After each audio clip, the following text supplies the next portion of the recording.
Hello friends. A few weeks back, one of my cousins bought in a new car. While he bought in the new car, he was surprised to find that one crucial accessory in the car was missing. And this was a stepney tire or a spare wheel. Initially, he thought that probably the manufacturer has forgotten to attach it in the boot or the dealer has forgotten to give it along with the delivery. So he obviously raised a complaint on this missing accessory. However, to his surprise, he was told by the dealer and the manufacturer that car manufacturers no longer supply a fifth wheel or a spare or a stepney tire. I also remembered an article which had come in Economic Times around 2 to 3 weeks back, somewhere in December, where it was talking about the same thing, right? That car manufacturers no longer supply a stepney or a spare wheel. And this made me really think deeper and harder as to what could be the reason. As product leaders, as product managers, as product owners, coaches and trainers, we all do this very famous Moscow method of prioritization exercise, right? And what I usually do in this exercise is I take an example of a car. That if you're designing a new car, what are the must-have requirements? What are the should-have requirements? What are the could-have requirements? And what are the won't-have requirements?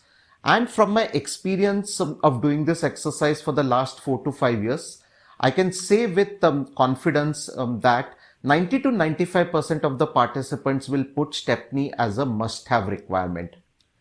But here we have a use case, a live use case, where this is no longer a must-have requirement. So what exactly is this disconnect all about? While in theory we say that a stepney or a spare wheel is a must-have requirement, in reality we see car manufacturers completely ignoring that product. So what we need to understand is product prioritization is not a one-time exercise. The product evolves, the regulation evolves, the environment changes. So we have to be abreast with these changes. If you look at last 5 to 10 years, the way car models have been designed, you will see that most of the cars come with a tubeless tires. Most of the car includes an accessory for repairing your puncture. And they also have a tire pressure measuring system or a monitoring system inside the car. So this has been a major technological innovation in the car itself. Probably as a result of this, some car manufacturers might think that it is too bulky to have a stepney in the car. So rather than having that stepney kept in the car, why not utilize that space for giving an extra value to the users in terms of a boot space or a luggage space? If I'm going to if I'm not going to have a stepney, obviously my car weight is going to reduce, and this might give a better fuel efficiency to my end user.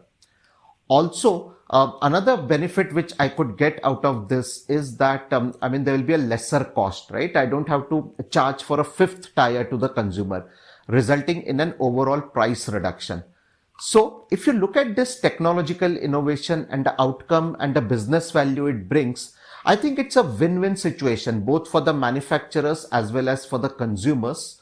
And as I said earlier, it's not that you do product prioritization once and forget about it. Product prioritization is always going to be contextual. It is not about reducing or removing a feature from the product. It is about redistributing that feature to enhance the value of the product. That's the key message which I'm learning from this change which has happened. I hope you like this example. I hope you like this video. Do share your thoughts. Do provide your candid feedback on this video. Kindly subscribe to my YouTube channel on digital transformation, where I will be having more such stories to talk about.